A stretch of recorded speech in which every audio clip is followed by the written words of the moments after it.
I'll be back. And I'll be back again. And I'll be back again. Matter of fact, you can't get rid of me. Not until the contract's over.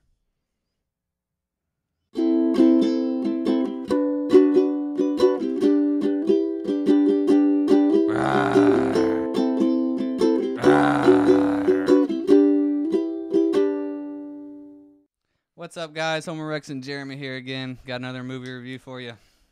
Terminator Genisys, or I don't know. Genisys. Yeah, Something like that. Look at it, it's got a Y in the middle of it. Who knows? I can't say anything because I did not see this movie No, you did not. either. That's 2 movies I've missed. Oh, well, I saw it. Oh, well. Well, yeah. Actually, it's more than 2. What did I miss? I missed Tomorrowland, Terminator, and Ted. You missed Ted. Ted. So that's 3. I'm But really hey, slacking. Tomorrowland wasn't on the list, and neither was this, so it was okay. Yeah, I can't stop this guy. Anyways, we got a movie review for you. Jeremy's gonna give you a little synopsis on how it went, and I'll keep asking him questions. And if you want, take the first half hour of it. It's just Terminator 1. Really? The first, it's almost, except for little changes here and there. After that, they go off and they do their own story, and it gets convoluted very quickly. Too confusing, too much thrown at you, and a lot of it doesn't make sense. They try to make it super smart. Yeah, that was this movie's biggest problem. They decided that they had this great idea and they were going to execute it, and you kind of quickly learn that, man, that the idea that they had, whereas good, is not logical. So set it up. Where do we start out in this movie? What's the time? Where is it at on the timeline? Well, like in most Terminator movies, you start out in the future. I want to say 2029, but I'm not ever 100% sure. Then, just like Terminator 1, we go back to 84. And then, they go into the future from 1984, too, which... So they jump around a lot. Yeah. Back and forth. It's not even that they jump around a lot. It's that they jump around. Terminator movies are always, all right, you go back in time. You never go, it's just you go back, and that's that. It's never... Hardly ever go forward, yeah. Well, you don't jump around, really. Yeah. And, we were talking about Jurassic World and how there was a lot of plot holes in that, which there most definitely is. This movie makes Jurassic World look like a tight masterpiece. I mean, this is just... There are so many times in this movie where you're going to sit there and say, why'd you do that? No, what? That doesn't make any sense. Why would you do that? Yeah. I mean... And that's what I hate worst about the movies. Just holes that are obvious. Way too obvious. Yeah. Why? I mean, I know they're on deadlines and they're trying to pump them out and whatever, but if you're going to do it right. That is exactly what we walked out of this movie, and I was saying, I had a joke that the script writer wrote his first draft of this script, and that's what he got. And he's like, all right, I'm set for that November release. And I know you're pushing you up to July. Like, well, then we're going with this. Here it is. Yeah, take it or leave it. And it's a convoluted mess. I mean, it's really hard because it's like a lot of the other Terminators. It's really hard to go into what you don't like about it and what you do like about it without ruining portions of the movie. But for every, let's say 5 things they kind of do wrong, they do something right. What's that? And that is the early on fight between the 2 Schwarzeneggers, the 2 Terminators. That fight was a lot of fun. And, I don't know, it's just cool. Yeah. And, well, now, see, I didn't even see the movie, but I'm already going to come up with a plot hole. Things only happen once, right? I tell you what, yeah, you give me a plot hole, I'll tell you yes if it's right or no if it's wrong. I mean, they can go back and forth in time as many times as they want, but it really only happens once, You can go back and change it. So if they fight in this movie, they should have fought in the very first movie. Well, yeah, you're right there too, and you can make that actual argument with the second they do a second T2. You could have made that argument. You can also make the argument too that isn't it kind of pointless to send a Terminator back because it will inevitably fail because history's already played out. Nothing's changed. You're still in the scenario. Well, when you get down to it, it's just an action movie. Yeah, and it is just an action movie. The issue I think with it, though, is Terminator 1 and Terminator 2 were more than action movies. And they succeeded in that. It made you feel about robots. Well, Arnold not so much in the first one. Second one, yeah. Oh, yeah, the first one. You didn't really... he was the good bad guy. Yeah, he was the one you're running from. He was the good bad guy. But in the second one, you cared about Arnold.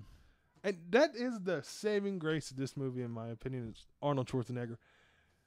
Only he can play a lifeless machine as well as at that top notch, you know. It doesn't get better than that. I mean, it's amazing. Good old Schwarzenegger. And he is fun. He's fun. There's a logical reason for why he looks old. You do believe it. It's just everything else in the movie doesn't work. I mean, and when you think about this movie for a little bit, is when these plot holes stick out and you go, yeah, no, that doesn't make sense. Okay, what about, forget the plot holes for a second. What about our dragon queen? How was she? Game of Thrones girl. She was passable, but she wasn't good. You know, when I seen she was playing that part, she didn't really seem like the Sarah Connors that we've known. Well, she's not. And she's more like, she wasn't as rough and tough as the other one. She's more like the Sarah Connor from Terminator 2 than Terminator 1. Yeah. Even though this is supposed to be more the Terminator 1. And even Terminator 2, she seemed, she was in the Institute. She was a war, but she was like a war machine. She was a war machine, you know? And she's a lot more of a soldier in this one, like she is in Terminator 2. Really? Yeah. She just seems a little softer around the edges. Hey, man, that's Khaleesi. Khaleesi, yeah, I know. What? But, she did passable, but she didn't do good, and Jason Clarke, who played John Connor, who, I liked a lot in Dawn of the Planet of the Apes, same issue. He was passable, but he didn't do good. And the other guy, Jai Courtney, man, this guy, he was Bruce Willis' son, the fifth Die Hard. Yeah, boring as hell, horrible. That's was one of the worst movies of the year it came out. I haven't seen Die Hard 5, but you don't see Die Hard. Don't worry about it. Okay.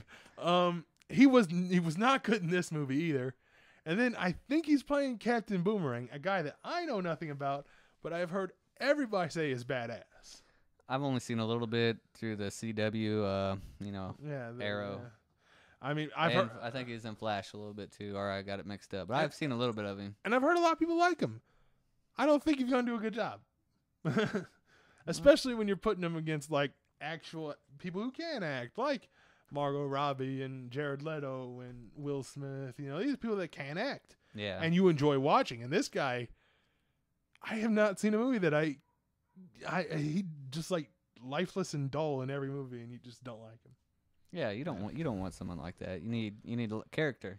Yeah, a little personality. Especially if you're playing Kyle Reese, a guy who you want. You already got Arnold being the lifeless. Yeah. You only need one of those. He's a robot. Yeah, you got a robot already. So at least he's a robot, but no, it doesn't work. And if it sounds like I'm bitching about this movie a lot, it's because I am. So I'm giving it a 4. Giving a 4, cutting right to it. Yeah, why not? Well, why bother? Why bother? We can go around and round and round, but at the end of the day, it's not a good movie. It's a 4. It's a 4. Yeah. Well, you guys heard it here. Homer Rex and Jeremy. Sorry I didn't get to see it and didn't get my input, but you didn't miss it either. Yeah, Jeremy's I trust his opinion. I would suggest it as highly as I would suggest Die Hard 5. Where would you put it in the other Terminator movies? Is it the worst? No, Salvation I would say is the worst. That one that should have been awesome because they dealt with the war, aspect against the machines. And a lot of people hate 3. I don't mind 3. 3, it's okay. 3 was okay. Yeah, but this is an easy 4. Easy in the 4 slot of that series, and easy in the 4 in the number category. It fails on a lot of levels. Its biggest mistake was probably trying to be bigger than it should have been. And that's tough. You go out trying to do a lot. They put you on the time schedule, and yeah, plot holes. Yep. All right. Well, this is Homer Rex and Jeremy with another movie review. You guys like and subscribe, and we'll see you next time. Bye. So long.